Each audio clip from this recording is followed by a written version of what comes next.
15 февруари 2018 година. Нестабилно изразено време се уште има во Грција.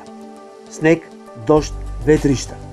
Таква е моменталната состојба некаде околу 13 часот денес, а многу наврнат снег имаше во Лазарополе, Маврово, Гостиварско, значи во западен дел од Република Македонија и Ѓуриште, но на повисоките места да се нагласи.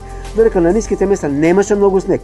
Меѓутоа, прекинене сообраќајот, превртени коли, значи застој во сообраќајот, напојувањето со електрична енергија. Што ли ќе се случеше доколку имаше снег и доколку врнеше снег и на пониските места 3 дена поред.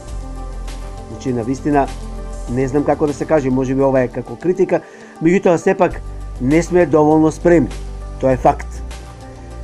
За време на викендот постабилно време. Ниски утрински температури, а додека преку денот потопло. Но од понеделник и во текот на наредните 2-3 дена, наредната недела, ќе биде нестабилно со ниски температури и со дожд и снег.